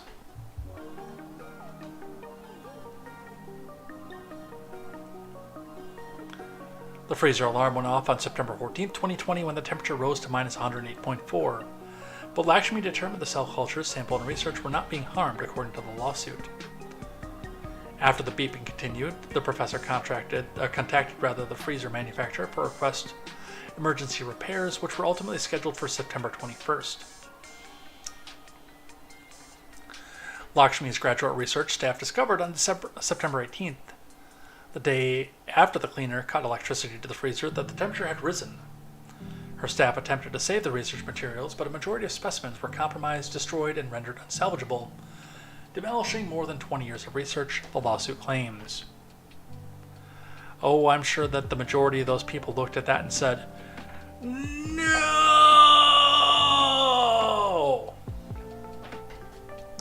And for 25 years, too. I mean, a lot of these people will age out of it. Like, they're not going to get another shot at this. Well, they might. With Social Security becoming more and more insolvent, they might have to wait further and further to get on Social Security, so they might actually have to research much, much further and further into the later parts of their lives, but for the most part, for retirement age, most people only get that one shot like that, so I actually feel a little bit bad for the people who lost the research on this. I do.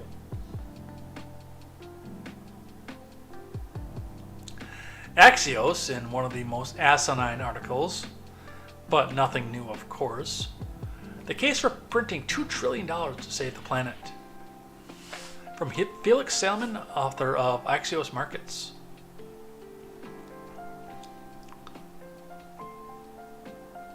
The biggest idea to come out of the summit for the new Global Financing Pact, which was held in Paris on Thursday and Friday, is the International Monetary Fund should simply create trillions of dollars and then hand it out to every country in the world. Have you learned nothing from COVID spending?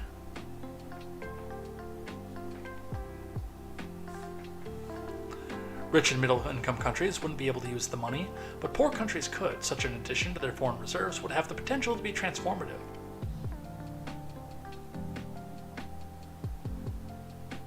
Dude, you don't understand why poor countries are poor, do you?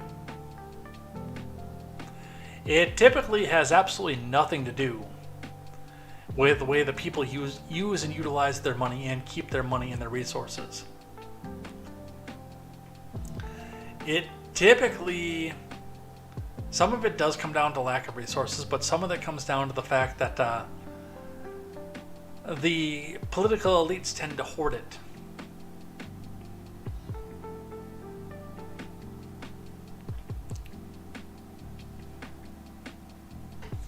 Not only to domestic economies, but also for global climate. Because the IMF shareholders are governments, they're uniquely capable of creating money. Oh my God.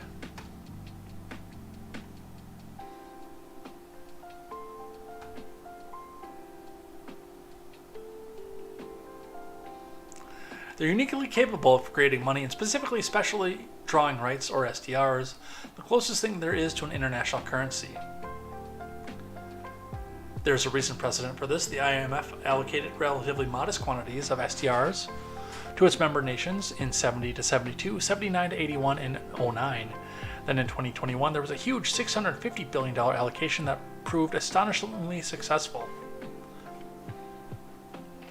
Okay, if it's astonishingly successful, why are there still poor countries?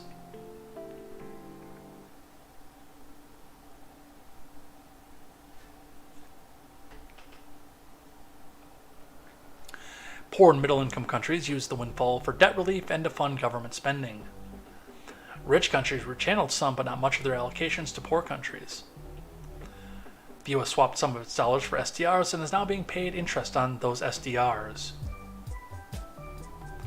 As the Treasury said in 2021, an SDR allocation will increase confidence and liquidity needed to promote global recovery that benefits the American worker and the U.S. growth.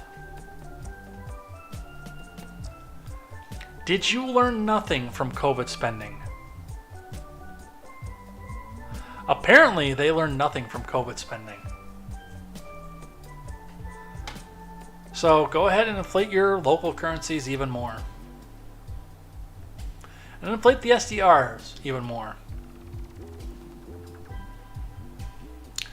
One that my partner at work, by the way, is going to appreciate having the article linked to, because we were talking about this earlier today. New York City climate rules would crack down on coal and wood-fired pizzerias.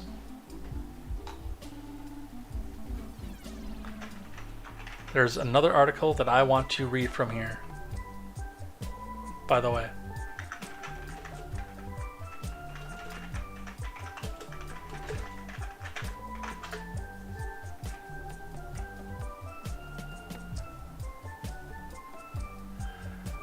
You'll see what this is in just a moment. From Mayreed Elordi. Pizzerias who make their New York slices in coal and wood-fired ovens could soon be forced to stop using the historic cooking method. A proposed policy from the New York City Department of Environmental Protection would require restaurants making coal or wood-fired pizzas to slash their carbon emissions by up to 75%.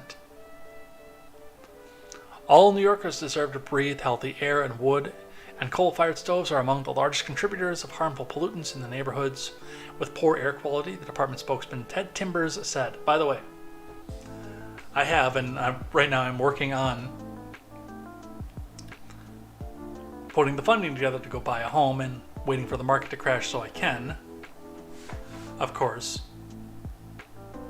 But once I have a home in place, there's a hot tub at my dad's house that's never been used that I have been given permission to take for my own, and a diesel tank, a standing dyed diesel tank that's going to be converted into a wood stove to fuel and heat said hot tub.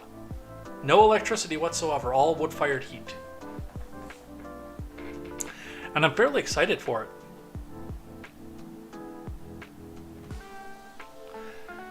And when I found out about this, I got even more excited for it.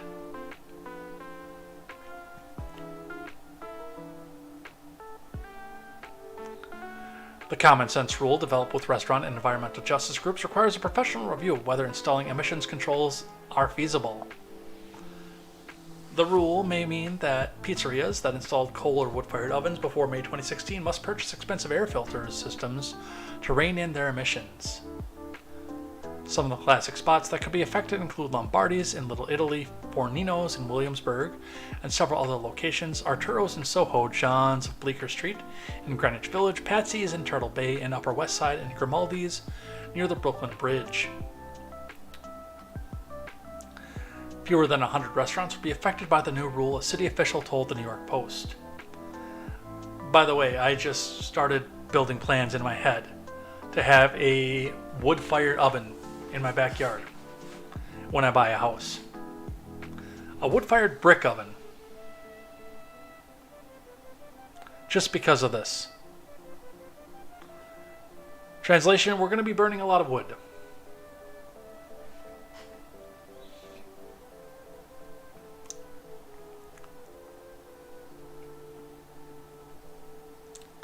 So, and because of this, we've got one here from our friends over at the Bee.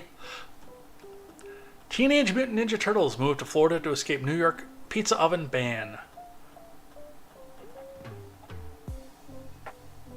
Mysterious masked vigilantes who previously called the sewers of Manhattan their home have fled the city in protest because of new restrictions on pizza ovens mandated by the Department of Environmental Protection.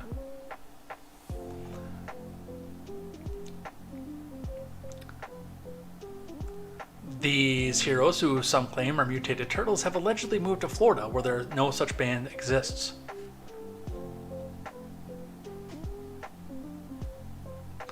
Tubular, a giant turtle reportedly said while lounging in Palm Beach, Florida. While lounging in Palm Beach. Florida really is a land flowing with soda, pizza, and freedom. Bodacious. According to experts, the pizza in Florida may not taste as radical as a premium New York slice, but it has the advantage of existing. Master Splinter was right, a blue-masked turtle reportedly said. Florida pizza is pretty radical, dude. Another witness was reportedly scared to death following an incident in which 4 human-sized turtles jumped out from a shadow of nearby palm trees and high-fived. Cowabunga! Florida residents claim to have seen another turtle wearing a red eye mask brooding from various spots around Palm Beach. He's wearing a trench coat and hat, but obviously is a turtle, said one witness. And he says the D word a lot, so he's obviously upset. If you know that reference, you are awesome, by the way.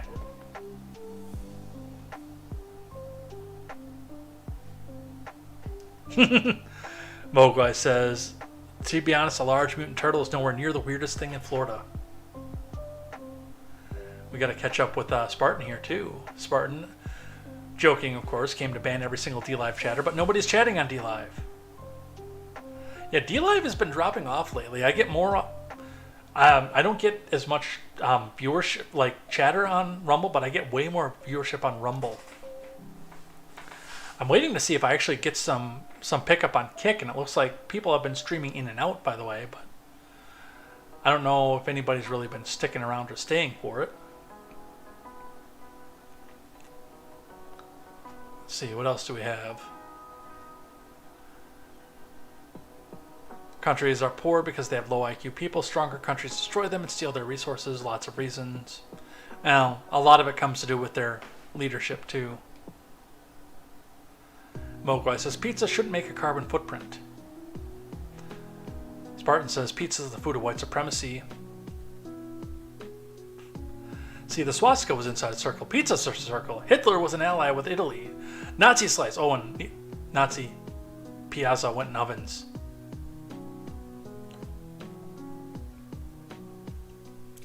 Spartan says they're banning pizza ovens in New York while the streets are filthy with trash. It's like banning toothpicks while you burn a forest. Don't give them any ideas. They would do that. All right, 2 more.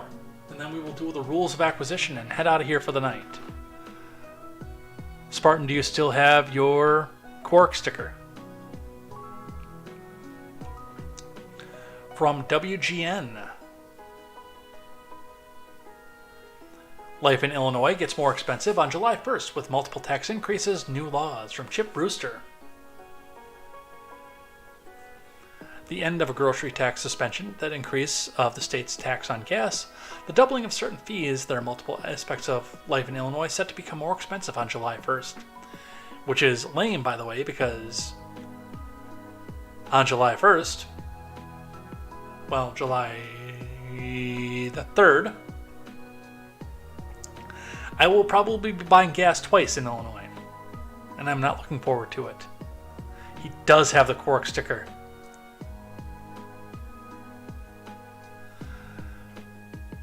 Perhaps the most far-reaching impending change is the state's return to the state's 1% tax on sales of groceries. Though 1 penny on every dollar spent arguably is a low amount, it is a tax which impacts nearly every resident. The state's motor fuel tax imposes an annual increase on July to Illinois' Part A fuel tax. This is a separate tax from the Part B tax, determined January 1st every year, and any July 1st local municipal tax fuel districts increases, such as those in DuPage, Kane, and Lake McHenry and Will counties. The yearly increase is tied to the Consumer Price Index from the U.S. Department of Labor, which for 2023 is 7.41%. As such, the cost of a gasoline will jump by more than 3 cents a gallon on July 1st, simply due to the Part A fuel tax increase, which will go from 42.3 cents per gallon to 45.4 cents per gallon. The same increase also applies to diesel, jumping from 49.8 cents per gallon to 52.9 cents per gallon. LNG, liquefied petroleum, and compressed natural gas, of course, I believe will stay the same.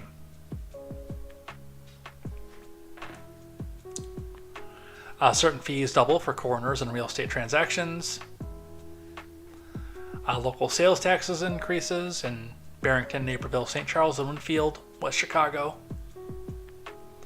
Minimum wage increases, making labor more expensive, and a host of other new laws. If you still live in Illinois, get out while you can.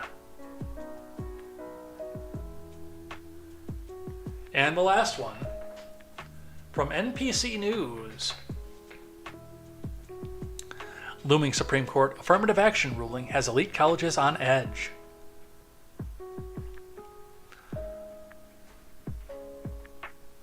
From Laura Jarrett and Lawrence Hurley. Late June is normally a peaceful time on college campuses, not this year. On Zoom calls and working groups and in text chains, officials at elite schools are anxiously preparing. Within days, the Supreme Court could bar them from considering race as a factor in admissions process, which is long overdue, by the way. The truth is, many colleges and universities have been preparing for this day for a long time. Danielle Hawley, the incoming president of Mount Holyoke in Western Mass, said in an interview.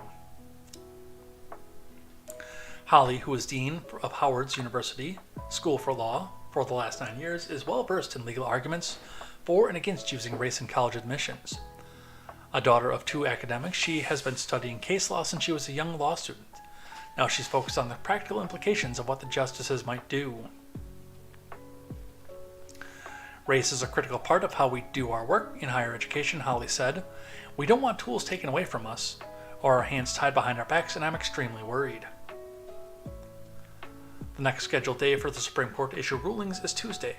With more rulings expected later this week, the justices are considering a pair of affirmative action cases arising from challenges to the admissions process at Harvard and the University of North Carolina. Both suits, which allege the schools discriminate against Asian students, an accusation they deny, were brought up by a group called Students for Fair Admissions, which is led by conservative activist Ed Bloom. The affirmative action cases are among 10 the court hasn't yet decided, as it heads into the final week of June, when its 9-month term traditionally concludes with a flurry of high-profile rulings. In addition to the affirmative action cases, the court will also rule soon on the Biden administration's bid to revive $400 billion in federal student loan debt relief program, which that one is going away, by the way. Affirmative action, originally introduced to redress historical discrimination, has been a contentious issue for decades. Strongly supported by educational institutions and corporate America as vital to fostering diversity, it's been condemned by conservatives as antithetical to the notion that racial equality means all races are treated the same, which is true, by the way. See, and I don't agree with Ben Shapiro on very much, but he has had probably one of the best takes I've ever heard on this issue, and that is that all college admission should be blind. Which, coming from him who hides behind his yarmulke, actually surprises me a lot.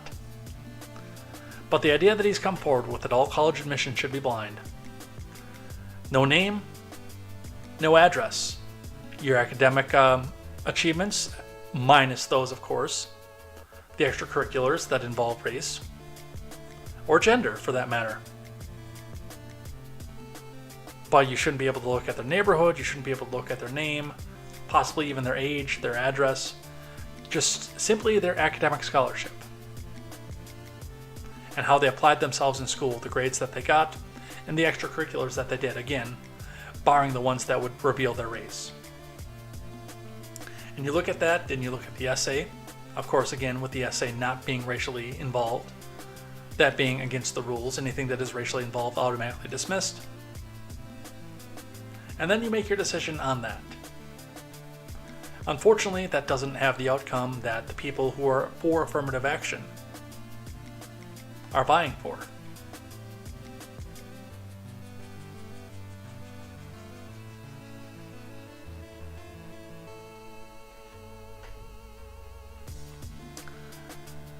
And I'm interested to see which way the Supreme Court goes on this, by the way.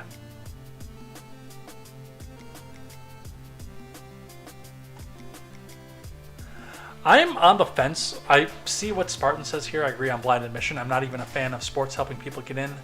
They let them do nothing if they are good at sports. I'm on the fence on sports based on the fact that it does help keep some of the tuitions down to an extent. Because if they can get people in that are good at sports, then they can draw the crowds and get people in to go pay for the crowds. Now, the tuitions obviously go up because of the fact that they can charge whatever they want because of government interference, but as a revenue, as a source of revenue for them, for the schools, the ticket sales, the jersey sales, etc., I can see a case for sports doing it, but I'm not 100% sold on it. I'm kind of right in the middle on that one. I can see it from both sides. And speaking of which, the last thing that we do when we talk about good capitalism on Tuesday is we look at the Ferengi rules of acquisition. The Ferengi, a fictitious race in the Star Trek universe, known for their excessive capitalism and their religion.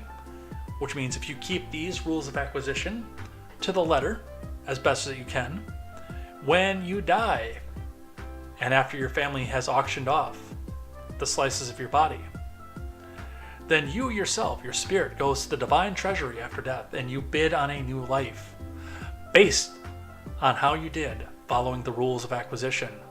We go through one of these rules of acquisitions every Tuesday night, explain how it's used in the Star Trek universe and how it is used, how it can be used in our own universe, which again, surprisingly enough, almost all of these are actually good capitalistic rules that we can use in our own universe. As much of a communist as Roddenberry was, and as much as a mockery as these were supposed to be of both religion and capitalism, we can still very, very much use these in our everyday lives. We are on, I believe, the 200th rule of acquisition. No, we did the 200th. We are on the 202nd, as there's no 201st in either alpha or beta canon. So, the 202nd rule of acquisition. The justification for profit is profit. Given some of the many other rules, we can see where this plays in Ferengi society, given the fact that part of the judgment that is made to them in the Divine Treasury does have to do with the amount of profit that they were able to acquire within their lifetimes. But realistically, the justification for profit is profit. What you do with that profit is between you and your community and your family and the people around you. But the justification for getting the profit is getting the profit. To be able to do the things that you want to do and take care of the people that you want to take care of. Now, I've said that one of the reasons that I want to get rich, get a better job, and actually be able to do and compete better in the world market is because I want to give a lot more to charity than I have been able to in my life. There are a lot of people that have helped me both privately, not really publicly, obviously, because I never sought that kind of thing, but there are a lot of people that have helped me privately, and I want to be able to give back into the system, help people who are poverty-stricken, but also help people who don't know where to go. I'm a huge advocate for suicide prevention. I want to give more to the AFSP. I want to both be able to give more time and more actual cash to the AFSP. So that's a big reason that I want to take some time and actually become famous, popular on YouTube, and also get a much better job as well. I want to have a little nest egg that I can go back and pass off to my family. A little piece of land that I can brew liquor on, or distill liquor on, I should say. Brew beer, distill liquor, and make craft sodas on. So they can turn around and sell that because, once you have their money, you never give it back. But the justification for all of it, the justification for profit itself, is profit. What you do with that profit, once you have it, again, you make the assessment with yourself, with God, with your community, and with your family. But just getting the profit, that's your justification right there. This is from the Rules of Acquisition reference book that goes with DS9. Go check that out. And check out all the other Rules of Acquisition. Next week we will look at the 203rd Rule of Acquisition. That will be on July the 4th, by the way. So we'll talk about that. Yes, we will be here on July the 4th. I might not, actually. I will make that judgment call when it comes here because I do want to go watch the fireworks. But with that, we're out of here. Let's finish up for the night. Change up the outro music here. Here we go. And let's call it a day. So, thank you everybody who came by, hung out, chatted in the live chat. It was a great time. We had a couple people pop in here. It's still a bit of a quiet night, but we'll get some more. And we actually did have a pretty successful night as far as Rumble chat or Rumble watchers went, hitting 10 at one point throughout the stream. So thank you guys for that. Never be shy if you are watching this or lurking or watching or listening back on a replay. We replay on YouTube, Rumble, Odyssey, not BitChute because it doesn't auto-upload, and Spotify. So go check us out on any of those platforms. And if you are listening on one of those platforms and you want to check us out live, we are on YouTube, DLive, Twitch, Trovo, but not for very much longer, Rumble, Twitter, and Facebook, live at 6 p.m. Central Time every weekday night, with the exception of a couple days off that are coming up here in the future. So come back in, join us, hang out, and chat with your fellow people, 6 p.m. Central Time every night. But come back here tomorrow and join us for more news, more headlines, and more contemporary. We'll be talking about something I'm thankful for and whatever happens in the next 22 hours. I'm fairly excited to see it. We will see you then. Take care, hug your family, get some food, call your friends, and we will see you here tomorrow for more news, more headlines, and more contemporary. And until then, I'm Jay Edgar, and this is Contemporary. Take care.